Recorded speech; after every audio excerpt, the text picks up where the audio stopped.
Christmas morning 1858, somewhere in the tobacco field stretching across central North Carolina, a transaction took place that would end in flames before the sun set again. The records are incomplete, deliberately so, some say.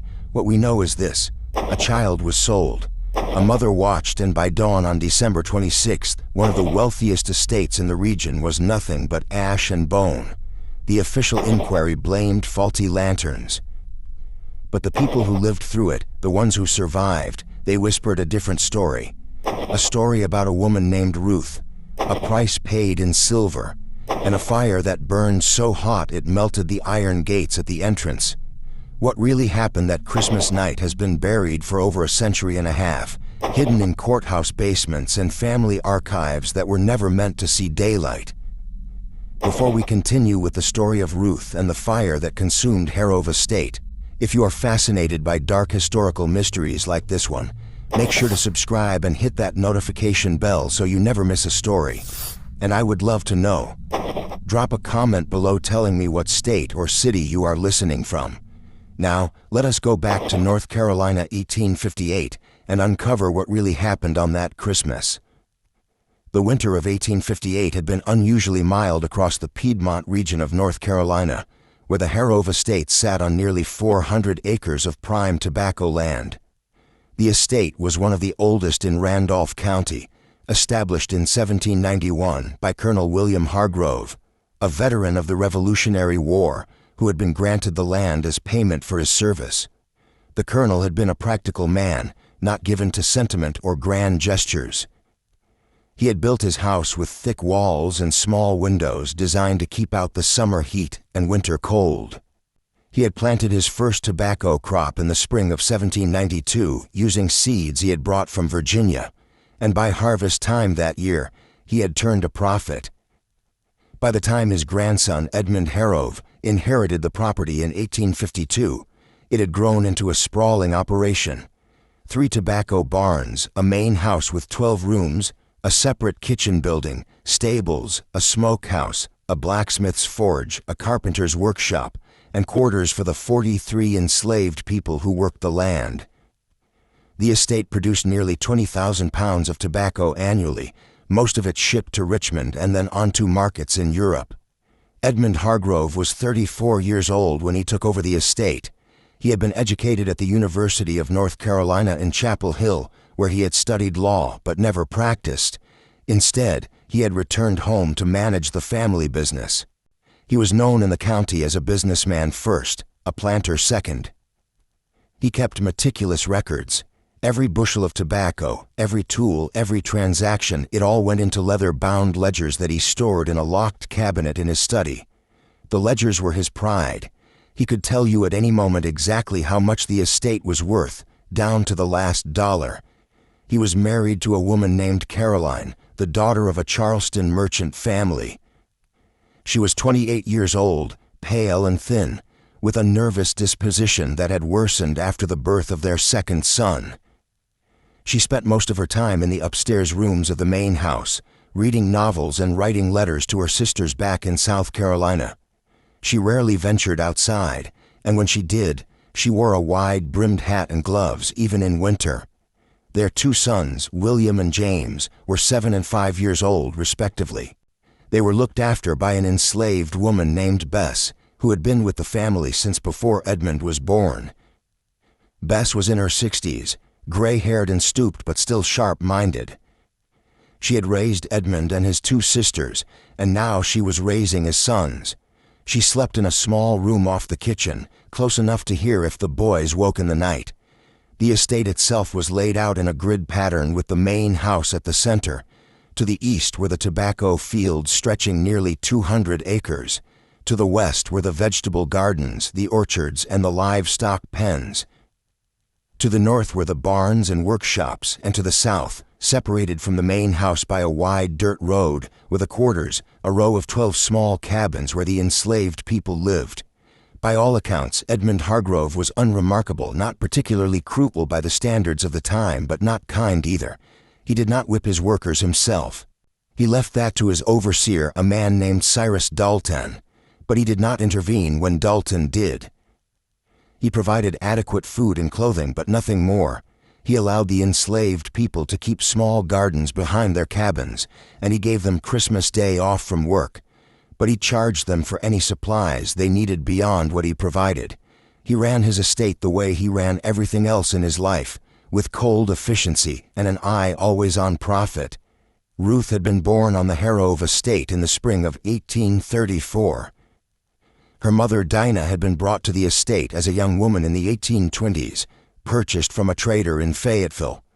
Dinah had worked in the main house as a cook, a position that carried a certain status among the enslaved community. She was known for her skill with bread and pastries, and Caroline Hargrove had relied on her heavily, especially during the years when she was pregnant and unable to manage the household herself. Ruth had grown up in the main house, helping her mother in the kitchen. She had learned to read by watching the Harrove children do their lessons, and she had learned to cook by standing at her mother's elbow, watching her knead dough and stir pots. She was a quiet child, observant and careful with her mother's dark eyes and quick hands. When Ruth was 11, Dinah fell ill with a fever. It came on suddenly in the middle of summer, and within 3 days she was dead. The doctor who examined her said it was likely typhoid, though he could not be certain. She was buried in the small cemetery behind the quarters in an unmarked grave next to a dozen others.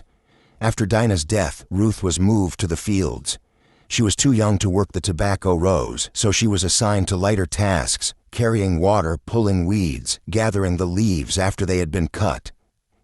By the time she was 14, she was working full days, bent over the rows from dawn until dusk, her hands stained brown from the tobacco sap.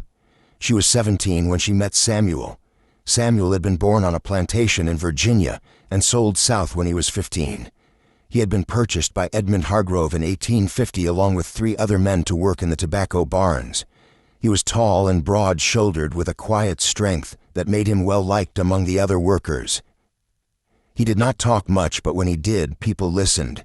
He noticed Ruth one Sunday afternoon in the late summer of 1851. She was sitting by the creek that ran along the eastern edge of the property, washing clothes. He had come down to the water to fill a bucket, and he had seen her there, her sleeves rolled up, her hair tied back with a strip of cloth. He had said something, he could not remember what later, and she had looked up and smiled. They were married in the spring of 1852 in the way enslaved people married. There was no legal ceremony, no official record.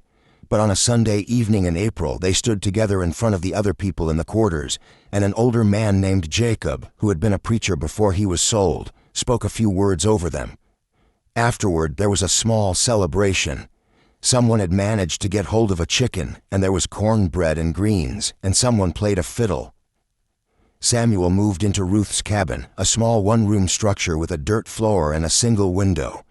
They had a bed made from rough planks and a straw mattress, a table, 2 stools, and a fireplace. It was not much, but it was theirs. For a while, life settled into a rhythm. They worked the fields during the day, and in the evenings they would sit by the fire and talk. Samuel would carve small things out of wood, spoons, bowls, toys. Ruth would mend clothes or braid strips of cloth into rugs.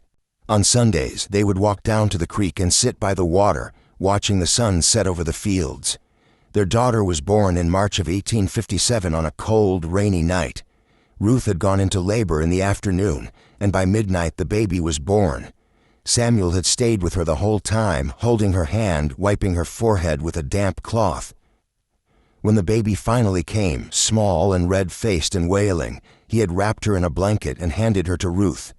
Ruth had looked down at the tiny face, the dark eyes blinking up at her, and she had felt something shift inside her chest, a fierce, protective love that was almost painful in its intensity. She named her Lily after the flowers that grew wild near the creek. Lily was a healthy baby, bright-eyed and quick to smile. She had Ruth's dark eyes and Samuel's broad forehead. By the time she was 6 months old, she was laughing and reaching for things, and by the time she was a year old, she was pulling herself up to stand, holding on to the edge of the table. Ruth would carry her into the fields in a sling made from old cloth, setting her down in the shade while she worked the rows. In the evenings, she would sing to her old songs Dinah had taught her, songs that had been passed down through generations, songs about rivers and roads and freedom. Samuel doted on the child. He would carve little toys for her out of scraps of wood, animals mostly, a horse, a bird, a rabbit. He would make them move and dance while Lily laughed and reached for them with her small hands. He would talk to her in a soft voice, telling her stories about places he had never been, places he had only heard about from other people, places where the land was flat and wide, where you could walk for days and never see another person, places where people were free. For a brief time, despite everything, there was something close to happiness in that small cabin in the quarters. But Edmund Hargrove's ledgers told a different story. The tobacco crop of 1857 had been poor. A late frost in April had damaged the seedlings, and then a dry summer had stunted growth. The plants had been small and weak, the leaves thin and brittle. The harvest brought in less than half of what Hargrove had projected. By the fall, he was in debt to a merchant in Greensboro who had extended him credit for seed and supplies. The merchant wanted payment. Hargrove did not have it. He had spent the winter trying to figure out how to cover the debt. He had considered selling some of the land, but land prices were low, and he did not want to break up the estate. He had considered taking out a loan, but the banks were wary of lending to planters after the panic of 1857, when several large estates in the region had gone bankrupt. In November, a man named Josiah Trent arrived at the estate. Trent was a slave trader based out of Richmond, Virginia, but he traveled a circuit through North Carolina and South Carolina, buying and selling human beings the way other men bought and sold livestock. He was in his 40s, a large man with a thick beard and cold eyes. He wore expensive clothes, a wool coat, leather boots, a gold watch chain, and he carried himself with the confidence of someone who knew his business was profitable. He was known for paying cash, and he did not ask too many questions. Hargrove met with him in the study. The meeting lasted 2 hours. They sat across from each other at Hargrove's desk. Trent with a ledger of his own listing the current prices for men, women, and children in various markets. Hargrove had his own ledgers open showing the names and ages of everyone on the estate. They negotiated. Trent was interested in young men, field hands, who could be sold to plantations further south where the cotton industry was booming. Hargrove was reluctant to sell his best workers, but he needed the money. They settled on 3 men, all in their 20s, all strong and healthy. Trent would pay $800 each, but that was not enough to cover the debt. Trent leaned back in his chair and looked at the ledger again. "You got any children?" he asked. Hargrove hesitated. "A few light-skinned." Hargrove nodded slowly. Trent smiled. "Light-skinned children fetch a good price in Richmond, especially girls. People like to buy them young, raise them in the house, teach them to sew, cook, clean. They are easier to train when they are young." Hargrove did not say anything. "I will give you $200 for a healthy child," Trent said. $250 if she is particularly light." Hargrove looked down at his ledger. He ran his finger down the list of names until he found what he was looking for. "Lily," he said, "born March 1857, daughter of Ruth and Samuel." Trent made a note in his own ledger. "I will take her." When Trent left, he had a list of names, 4 people, 3 men and 1 child. Ruth's name was not on it, but Lily's was. Christmas Day, 1858, began like most winter mornings on the estate, cold and gray with a thin fog hanging over the fields.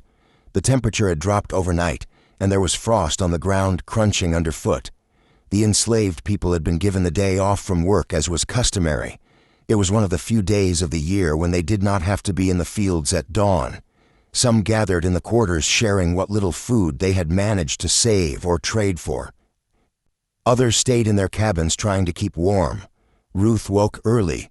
Lily was fussy, teething, and feverish. She had been up half the night crying and squirming, and Ruth had held her close, rocking her gently, singing softly. Samuel had gone to the main house before dawn. Hargrove had called for him to help move some furniture in preparation for a small gathering he was hosting that evening. He had promised to be back by midday. Ruth sat by the fire holding Lily in her lap. The baby was quieter now, her eyes half closed, her small fist wrapped around Ruth's finger. Ruth hummed softly, the same song her mother had sung to her when she was a child, a song about a river and a road and a place where the sun always shone. Around 10 o'clock in the morning, there was a knock on the cabin door. Ruth looked up. She knew immediately that something was wrong. No one knocked on Christmas morning. No one came to the cabins unless there was trouble. She stood slowly, still holding Lily. She crossed the small room and opened the door. It was Edmund Hargrove, and behind him Josiah Trent. Ruth's breath caught in her throat. She took a step back, instinctively pulling Lily closer.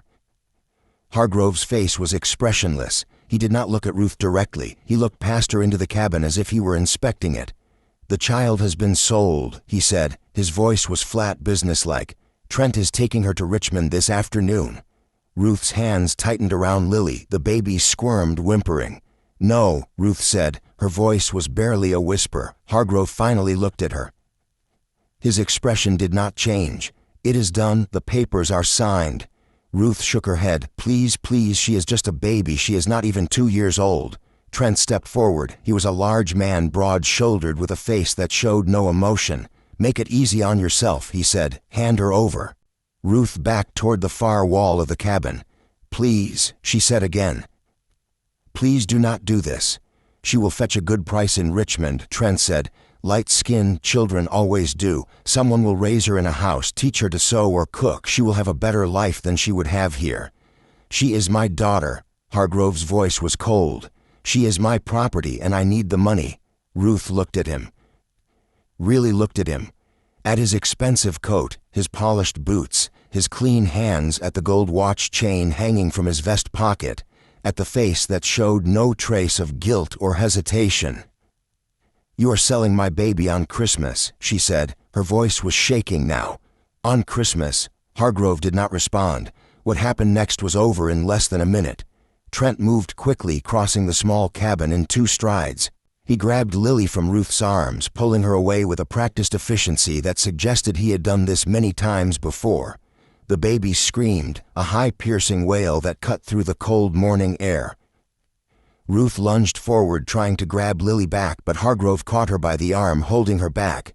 She fought, clawing at his hands, kicking, screaming, but he was stronger. He twisted her arm behind her back, forcing her to her knees. Trent was already out the door, Lily wailing in his arms. Ruth screamed. It was a sound that came from somewhere deep inside her, a sound of pure anguish. She screamed until her voice broke, until her throat was raw. Hargrove released her and stepped back. She collapsed to the floor, sobbing. He looked down at her for a moment, his expression still cold and distant. "You will get over it," he said. Then he turned and walked out, closing the door behind him. Ruth stayed on the floor, her body shaking with sobs. She could still hear Lily crying, the sound growing fainter as Trent carried her away. She could hear the creak of a wagon, the jingle of harness, the sound of horses' hooves on the frozen ground, and then silence. By noon, Josiah Trent's wagon was gone, heading north toward Virginia. Lily was in the back, wrapped in a blanket, still crying. The 3 men Hargrove had sold were chained in the wagon bed, their faces blank with shock and resignation. Ruth did not move from the floor of the cabin for hours. When Samuel returned and found her there, he did not speak. He just knelt beside her and held her while she cried.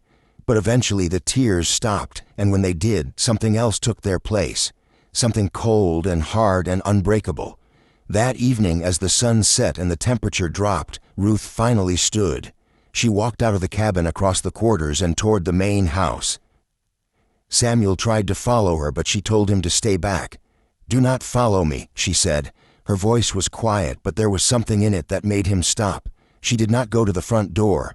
She went to the kitchen building, a separate structure connected to the main house by a covered walkway. The fire in the hearth was still burning. It was always kept lit during the winter to make cooking easier in the mornings. Ruth stood there for a long time, staring at the flames. She thought about Dinah, her mother, who had worked in this kitchen for 20 years before she died. She thought about all the meals she had helped prepare, all the hours she had spent standing at this hearth cooking food for people who saw her as nothing more than a tool.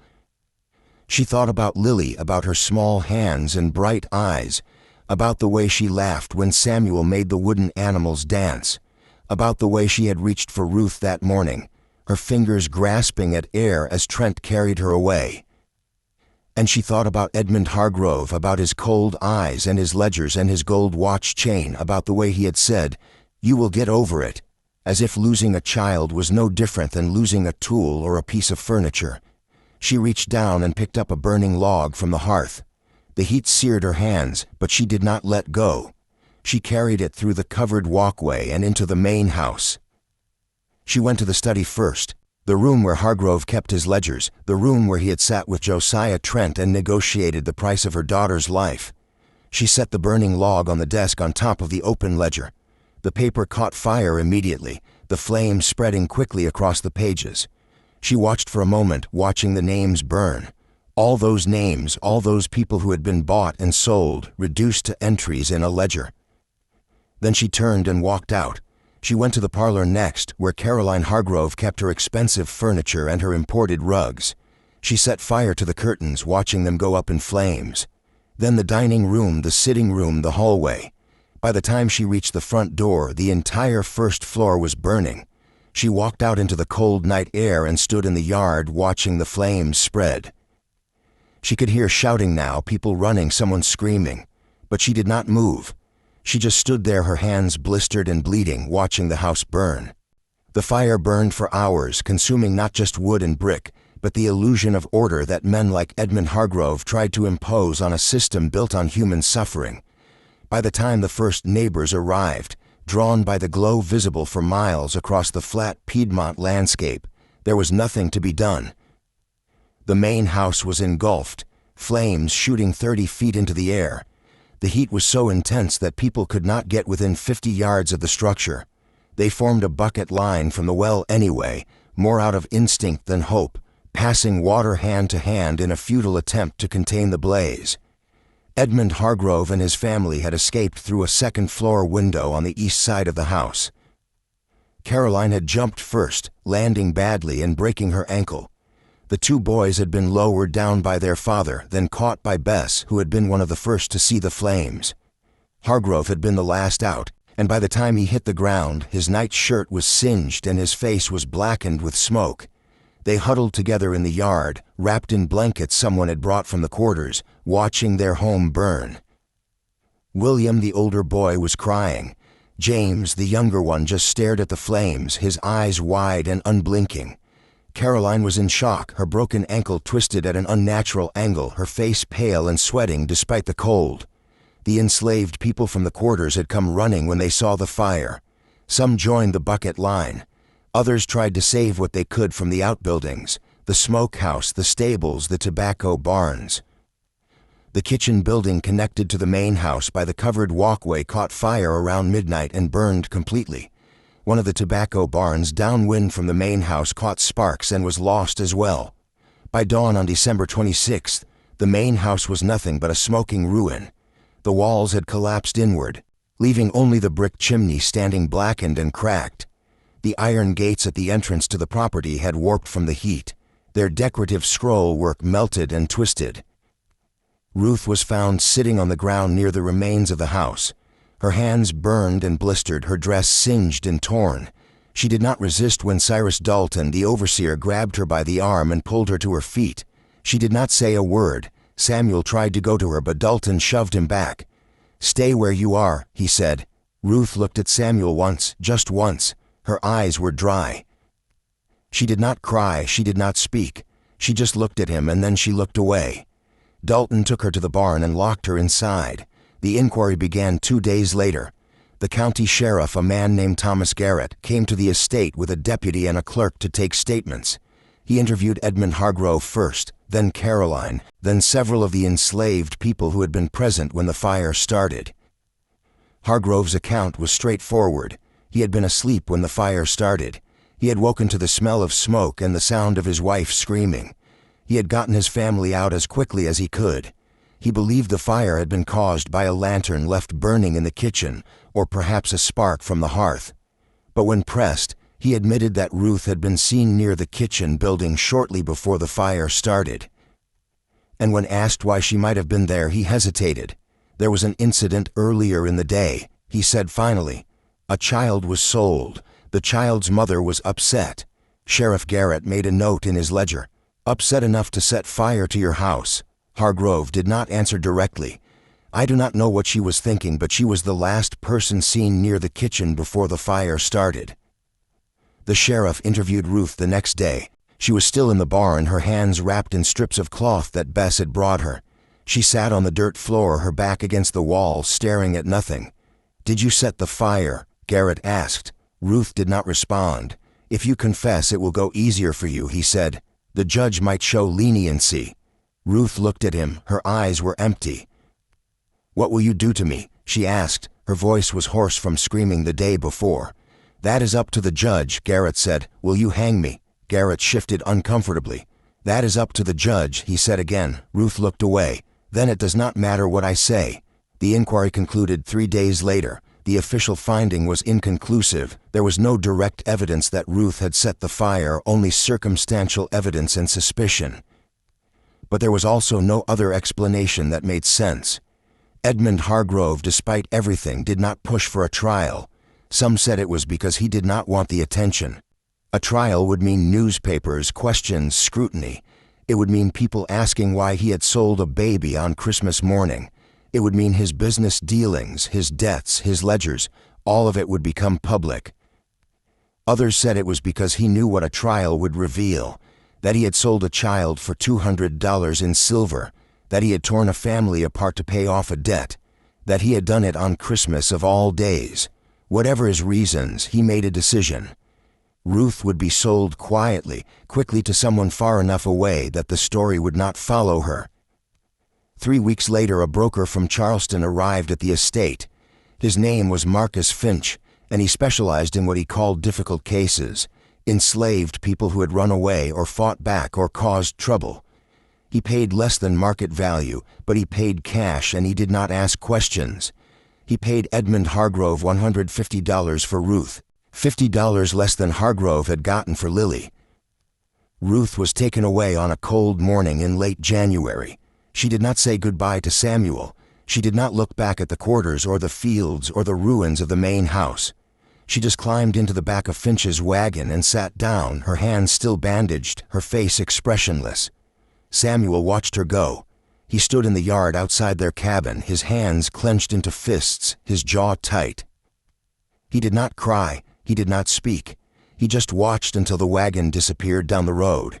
That night he went into the cabin and found the small wooden rabbit he had carved for Lily. He held it in his hands for a long time, running his fingers over the smooth wood, remembering the way Lily had laughed when he made it hop across the table. Then he wrapped it in a piece of cloth and buried it beneath the floorboards in the corner where Lily's cradle had been.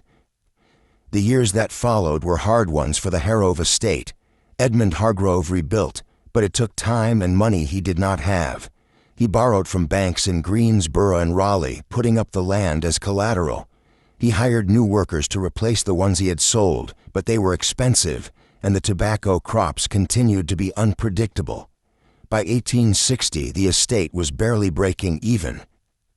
Hargrove had built a new house, smaller and simpler than the original, with fewer rooms and no decorative details. It was functional, nothing more. He had also rebuilt the kitchen as a separate structure, but this time he had had it built farther from the main house with a stone foundation and a brick chimney that extended well above the roofline. He had become obsessed with fire safety. Every door in the new house had a lock. Every window had shutters that could be barred from the inside. He kept buckets of water stationed at intervals around the property, and he had had a bell installed near the main house that could be rung in case of emergency. He also kept a rifle by his bed, and he slept poorly. Caroline never fully recovered from the fire. Her ankle healed badly, leaving her with a permanent limp. But the physical injury was nothing compared to the psychological one. She developed a terror of fire that bordered on obsession. She refused to allow candles in the house, insisting that only oil lamps be used, and even then only in rooms where someone was present. She would not let the boys play near the hearth. She had nightmares, waking in the middle of the night, screaming that she smelled smoke. By 1861, she had stopped leaving the house entirely. She spent her days in the upstairs bedroom reading the same books over and over, writing letters to her sisters that she never sent. She rarely spoke to Edmund, and when she did, it was only to ask about the locks on the doors or the water in the buckets. The boys grew up in the shadow of the fire. William, the older one, became quiet and withdrawn. He would wake in the night, sometimes crying, saying he dreamed about the flames. James, the younger one, developed a stutter that he never fully outgrew. The enslaved people on the estate spoke about the fire in whispers. They did not talk about it openly, not where Hargrove or Dalton could hear, but among themselves they told the story about Ruth and Lily, about Christmas morning, about the way Ruth had walked into the main house with a burning log in her hands. Some said she had been right to do it, that Hargrove had deserved to lose his house, his wealth, his sense of security, that he had taken something from her that could never be replaced, and she had taken something from him in return. Others said it had been a mistake, that Ruth had only made things worse for herself and for everyone else, that the fire had accomplished nothing except to bring more suffering. But everyone agreed on one thing. Ruth had made a choice. She decided that if she could not have her daughter, Edmund Hargrove would not have his house. Samuel never spoke about Ruth after she was taken away. He worked in the tobacco barns the same as before, but he was quieter now. He did not carve anymore. He did not sing. He kept to himself, and people learned not to ask him questions. In the spring of 1861, when the war started, several of the younger men on the estate tried to run away, hoping to reach Union lines. 2 of them made it. 3 were caught and brought back. Samuel did not try to run. He just kept working day after day, his face expressionless, his hands moving through the familiar motions of stripping tobacco leaves and hanging them to dry. In 1863, Cyrus Dalton, the overseer, was conscripted into the Confederate Army. He was killed at Gettysburg in July of that year. Edmund Hargrove tried to manage the estate himself after that, but he was overwhelmed. The tobacco crops failed 2 years in a row. The workers, sensing that the war might bring changes, became less cooperative. Some simply stopped working, daring Hargrove to do something about it. By 1865, when the war ended, the estate was in ruins. The fields were overgrown. The barns were falling apart. The new house, only 5 years old, already looked worn and neglected. When the Emancipation Proclamation reached North Carolina, Samuel was one of the first to leave. He walked off the estate on a warm morning in May, carrying nothing but the clothes on his back and the small wooden rabbit he dug up from beneath the floorboards of his cabin. He walked north, following the roads toward Virginia. He did not know where he was going. He did not have a plan. He just knew he could not stay. He never found Lily. He tried. He asked everyone he met if they had heard of a light-skinned girl about 8 years old by then who might have been sold in Richmond in 1858, but no one knew anything. The records had been destroyed in the war. The traders were dead or scattered. The trail was cold. He settled eventually in a small town in southern Virginia, working as a carpenter. He never married again. He never had other children. He kept the wooden rabbit on a shelf in his room, and sometimes late at night he would take it down and hold it, remembering. He died in 1891 at the age of 63. He was buried in a small cemetery outside the town in an unmarked grave. Edmund Hargrove held on to the estate until 1871. By then he was 47 years old, and he looked 20 years older. His hair had gone gray. His hands shook. He had developed a persistent cough that the doctor said was from the smoke he had inhaled the night of the fire, though it had been more than a decade. In the spring of 1871, he had what the doctor called a failure of the heart. He collapsed in the study of the new house, the same room where he kept his ledgers. He was found by one of the workers, slumped over his desk, his hand still holding a pen. He was buried in the family plot on the estate next to his father and grandfather. Caroline and the boys moved back to Charleston shortly after. Caroline died in 1875. William became a clerk in a shipping company and never married. James moved west to Texas and disappeared from the records. The estate itself changed hands several times over the following decades. The new house was torn down in 1885. The land was subdivided and sold off in pieces. By 1900, the only thing left of the original Hargrove estate was the family cemetery and a few crumbling foundations hidden in the underbrush. But the story did not end there. In 1923, a man named Robert Vance bought 50 acres of the old Hargrove property, including the grove where the main house had stood. Vance was a veteran of the First World War, originally from Pennsylvania. who had moved south looking for cheap land to farm. He was in his early 40s, unmarried, with a limp from a piece of shrapnel that had lodged in his left leg during the Battle of the Argonne Forest. He cleared part of the grove and built a small house near the creek. It was a simple structure, 2 rooms, a stone fireplace, a front porch. He planted a vegetable garden and kept a few chickens. He lived there alone, content with the quiet and the solitude. For the first year, everything was fine. He worked the land, sold vegetables at the market in town, and kept to himself. The neighbors were friendly enough, though they found him a bit odd. He did not attend church. He did not socialize. He just worked his land and stayed in his house. But in the summer of 1924, things started to change. It began with small things. Vance would wake in the middle of the night and smell smoke. Not wood smoke like from a chimney, but something else. Something acrid and chemical like burning fabric or tar. He would get up and check the house, but there was never anything burning. The fireplace would be cold. The stove would be off. The smell would linger for a few minutes and then it would fade. He told himself it was his imagination, a trick of the mind brought on by memories of the war. He had smelled burning things in France, burning wood, burning flesh, burning earth. Maybe his mind was playing tricks on him. But then he started hearing things, footsteps on the porch, slow, deliberate footsteps like someone pacing back and forth. He would get up and go to the door, but there would be no one there, just the empty porch in the dark yard beyond. And sometimes late at night, he would hear a woman's voice singing. It was faint, barely audible, but it was there. A low, mournful song in a language he did not recognize. Or maybe it was English, but the words were too distorted to make out. He tried to ignore it.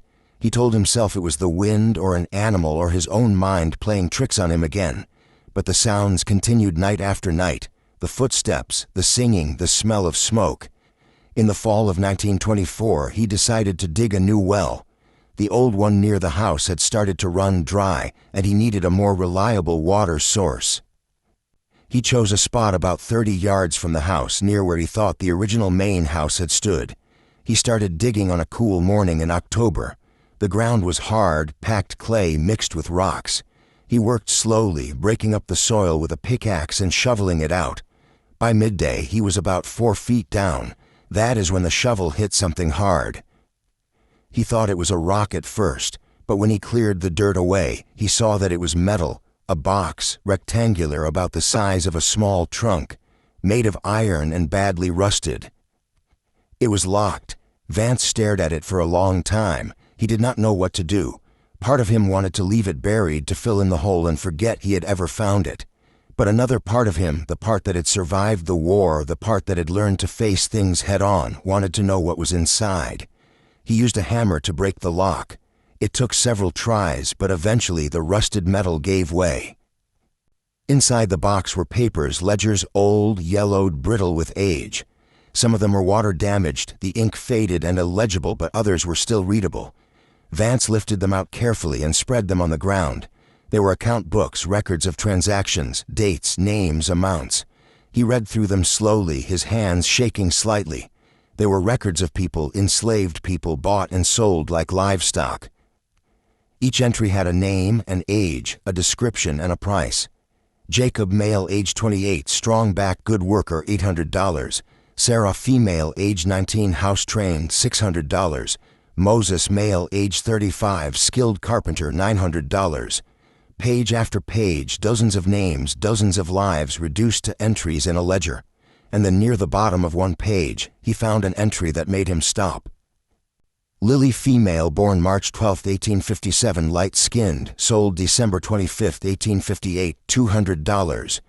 Beneath it, in different handwriting, smaller, more cramped, written in pencil rather than ink, someone had added a note. He took my child, I took his house, we are even now. Vance sat back on his heels, staring at the words. He did not know who had written them. He did not know the full story, but he knew enough. He looked up at the grove, at the trees that had grown over the ruins of the old house. He thought about the smell of smoke, the footsteps, the singing, and he understood. He gathered up the ledgers, carried them back to his house, and burned them in the fireplace. He watched the pages curl and blacken, the names disappearing into ash. He did not want them. He did not want to know any more, But burning the ledgers did not help. The sounds continued, the smell of smoke, the footsteps, the singing. By the spring of 1925, Vance could not take it anymore. He sold the property and moved back north to Pennsylvania. He never spoke about what he had found, not for nearly 30 years.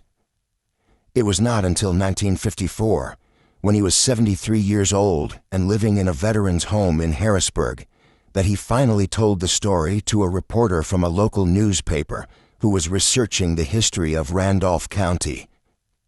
"I do not believe in ghosts," Vance said, sitting in a chair by the window of the home looking out at the gray Pennsylvania sky. "I never have, but I will tell you this, something was wrong with that land. I do not know what it was. Maybe it was just my mind. Maybe it was the war, but I could not stay there." The reporter asked if he had told anyone else about the ledgers. Vance shook his head. "Who would I tell, and what would it change? They are all dead now, everyone involved. It is just history." But history, as it turns out, does not always stay buried. In 1968, a graduate student named Margaret Colby was researching her thesis on enslaved families in the Antebellum South. She was 24 years old, studying at Duke University, and she had been combing through courthouse records in Randolph County when she came across a reference to the Harrove Estate fire. It was a brief mention, just a few lines in an old inquiry report from 1859, but something about it caught her attention. A fire on Christmas night, a woman suspected of arson, a child sold that same morning. She started digging deeper. She found the inquiry report, which was brief and inconclusive. She found property records showing the sale of the estate in pieces over the years. She found tax documents, census records, and family histories. And then in a box of miscellaneous documents that had been misfiled in the basement of the courthouse, she found a letter. It was dated January 15th, 1859, and it was addressed to Edmund Hargrove from a man named Reverend Thomas Whitley, a Methodist minister who had served several congregations in the area. The letter was short, handwritten in careful script on yellowed paper. "Mr. Hargrove, I write to you with a heavy heart. I have heard what transpired on Christmas Day, and I have heard what followed. I do not presume to judge you, for judgment belongs to God alone, but I must tell you this. The woman Ruth came to me before she was taken away. She did not confess to setting the fire. She did not deny it either. She said only this: 'He took my child, I took his house, we are even now.' I fear, Mr. Hargrove, that you are not even. I fear that what you have sown you will reap in ways you cannot yet imagine. I urge you to seek forgiveness, not from me but from the Lord, and to make amends where you can. Your servant in Christ, Reverend Thomas Whitley." Margaret Colby made a copy of the letter and included it in her thesis. The thesis was titled, "Fractured Families: The Impact of Child Sales on Enslaved Communities in North Carolina, 1820 to 1865. It was well researched and carefully argued, but it was never published. She left graduate school in 1970 to get married and never returned to finish her degree. But a copy of the thesis ended up in the archives of the North Carolina State University Library, where it sat largely unnoticed for decades. In 2003, a historian named Dr. Alan Pritchard came across Colby's thesis while researching a book on resistance among enslaved people in North Carolina. He was in his 50s, a professor at a small college in Virginia, and he had spent most of his career studying the ways enslaved people had fought back against the system that oppressed them. He was struck by the letter from Reverend Whitley and decided to investigate further. He spent the next 2 years tracking down every piece of information he could find about the Harrove estate, Ruth, and the fire. He combed through property records, tax documents, and family histories. He searched for descendants of people who had been enslaved on the estate. He traveled to South Carolina trying to find records of Ruth after she was sold, but he came up empty. The records had been destroyed, lost, or never kept in the first place. But he did find descendants, people whose great-great-grandparents had been enslaved on the Harrove estate, people who had heard stories passed down through their families. One of the people he interviewed was a woman named Evelyn Morris. She was 91 years old, living in a nursing home in Greensboro. She was sharp-minded and clear-eyed, and she remembered the stories her grandmother had told her. "My great-great-grandmother's name was Dinah," Evelyn said, sitting in a chair by the window of her room, her hands folded in her lap. "She was Ruth's mother. She died when Ruth was young. But before she died, she made Ruth promise something. She made her promise that no matter what happened, she would never let them break her. She would never let them take everything." Evelyn paused, looking out the window at the parking lot beyond. "When they took Lily, Ruth kept that promise. She did not let them take everything. She took something back." Dr. Pritchard asked if Evelyn knew what had happened to Ruth after she was sold. "She died," Evelyn said quietly. "In South Carolina. I do not know when exactly. Sometime before the war ended, I think. But before she died, she sent a message back. It was passed along through people who traveled between plantations. The message was simple: 'Tell Samuel I kept my promise.'" Pritchard asked what the promise was. Evelyn looked at him. The promise she made to her mother that she would never let them break her. Dr. Pritchard published his findings in a journal article in 2005. The article was titled "Resistance and Retribution: The Harrova State Fire of 1858. It was published in the Journal of Southern History, and it received some attention in academic circles. A few other historians cited it in their own work, but it did not reach a wider audience until 2017. In 2017, a documentary filmmaker named Jessica Hang was working on a project about untold stories of resistance during slavery. She was in her 30s, based in New York, and she had been researching for months, looking for stories that had not been told before, stories that would challenge people's assumptions about what resistance looked like. She came across Pritchard's article and reached out to him. They talked on the phone for hours. Pritchard told her everything he had found: the letter, the interviews, the records. He told her about Evelyn Morris and the message Ruth had sent back. Jessica was fascinated. She decided to make a documentary about the story. She and Pritchard traveled to Randolph County together in the spring of 2017. They located the land where the Harrova estate had once stood. It was now part of a larger farm owned by a family who had had the property for 3 generations. The current owner, a man named Dale Hutchins, was in his 60s, a tobacco farmer who had inherited the land from his father. Jessica and Pritchard explained what they were doing, and Hutchins gave them permission to explore the property. They brought ground-penetrating radar equipment and a small team of archaeologists from the University of North Carolina. They spent 2 weeks surveying the land, mapping the locations of the old buildings, searching for anything that might have survived. What they found was remarkable. Beneath the grove of pine trees in the area where the main house had stood, they discovered the remains of the foundation. The bricks were blackened and cracked from the fire, but they were still there, buried under decades of soil and leaf litter. And beneath the foundation, they found something else: a small stone-lined pit, carefully constructed, hidden beneath what would have been the floor of the study. Inside the pit were the remnants of burned ledgers, pages blackened and brittle but still partially legible. The archaeologists carefully excavated them using brushes and tweezers to lift the fragments, and among the pages they found something that should not have been there: a small wooden carving of a rabbit. It was about 3 inches long, carved from a single piece of wood. The details were still visible: the long ears, the rounded body, the small tail. It had been carefully made, lovingly crafted. Jessica held it in her hands, turning it over, examining it. She looked at Pritchard. "This is Samuel's carving," she said. "The one he made for Lily." Pritchard nodded slowly. "But how did it get here?" "Samuel left after the war. He took the carving with him." They looked at each other, both thinking the same thing. "Ruth," Jessica said. "Ruth must have had it. Somehow she got it back and she buried it here beneath the house, beneath the ledgers." The implications were staggering. Ruth had not just set the fire in a moment of rage. She had planned it.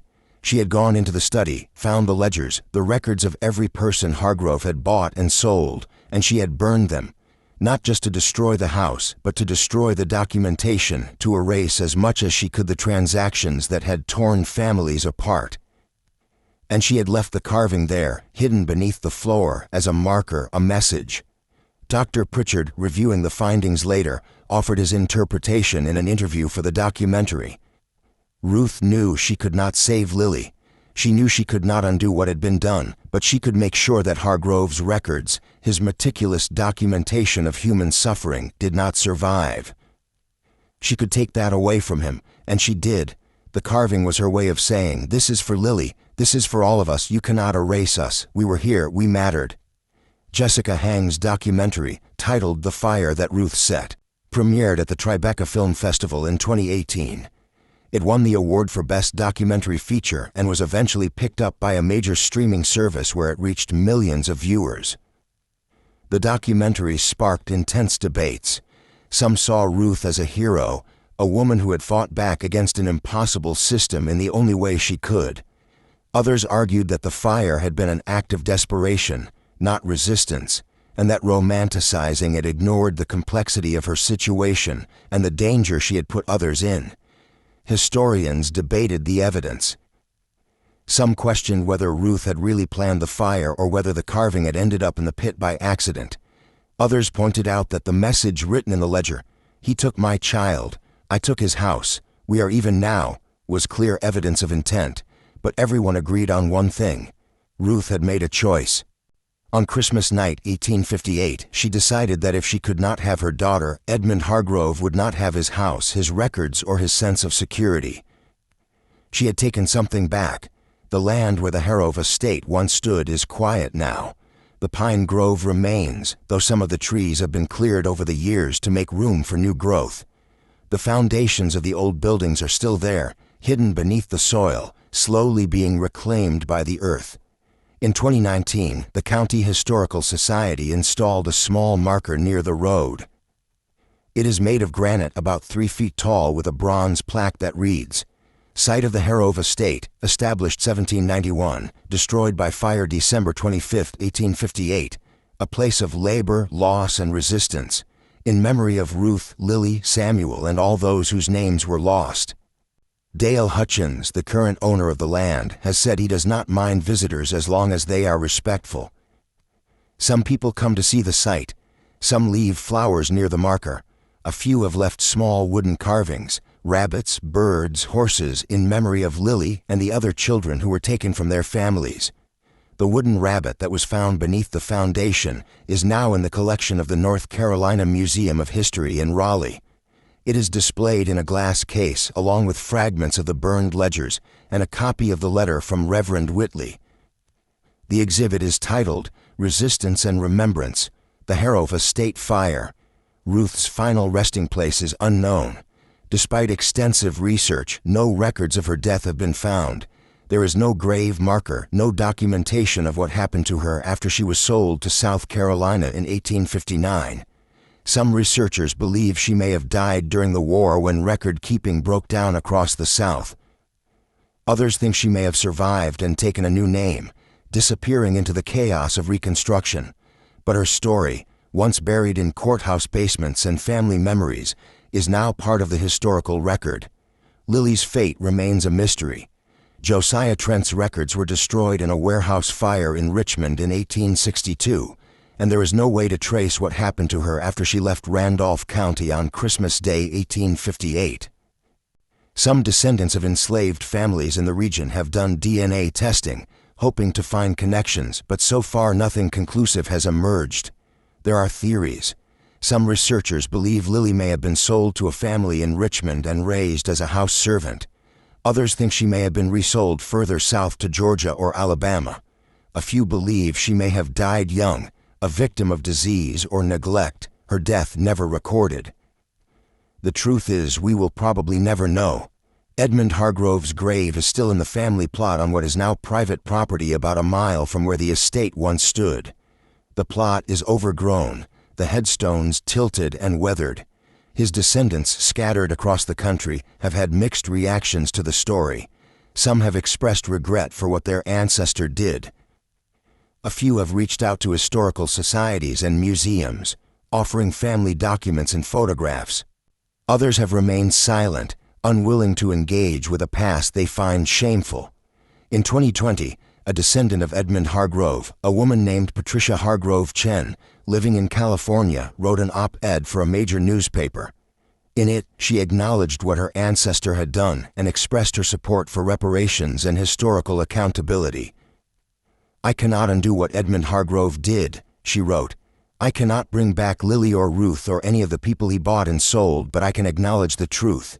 I can say that what he did was wrong, and I can support efforts to make amends in whatever small way possible."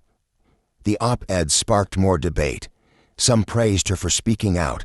Others criticized her, saying that acknowledgement without action was meaningless. But the conversation continued, and that perhaps is the most important thing. The fire that Ruth set burned for hours on that Christmas night in 1858, consuming not just wood and brick, but the illusion of order that men like Edmund Hargrove tried to impose on a system built on human suffering. It did not end slavery. It did not bring Lily back. It did not even destroy all of Hargrove's records. Some survived, hidden in that iron box beneath the ground, but it left a mark, a scar on the land and on history that refuses to fade. In the years since the documentary was released, the story of Ruth and the Harrove Estate fire has become part of the broader conversation about slavery, resistance, and memory. It has been taught in classrooms. It has been discussed in book clubs. It has been the subject of academic papers and public lectures, and every year on Christmas Day, a small group of people gather at the marker near the road. They are descendants of enslaved families from the region, historians, activists, and others who have been moved by the story. They hold a brief ceremony, a few words, a song, a moment of silence. They leave flowers and wooden carvings. They remember because that is what Ruth wanted, not revenge exactly, not justice in the legal sense, but remembrance, a refusal to let the story be buried and forgotten. She wanted people to know that she was there, that Lily was there, that they mattered. And now, more than a century and a half later, we do know. We remember the story of Ruth and the fire she set on Christmas night, 1858. It is a story about loss and rage and the impossible choices people are forced to make in impossible circumstances. It is a story about a mother who lost her child and decided that if she could not have justice, she would have retribution. It is a story about a man who valued profit over humanity and paid a price for it, though perhaps not a high enough one.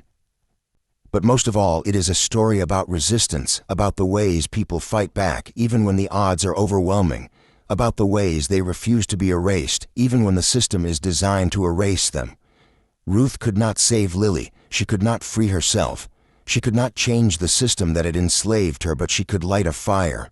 And she did. And that fire in its own way is still burning. What do you think of this story? Do you believe Ruth's act was justice or simply tragedy compounding tragedy? Was she a hero who fought back against an evil system or a desperate woman who made a terrible choice? Leave your comment below. I would love to hear your thoughts. If you enjoyed this tale and want more dark historical mysteries like this, make sure to subscribe, hit that notification bell, and share this video with someone who loves untold stories. There are so many more buried in the past waiting to be uncovered. See you in the next story.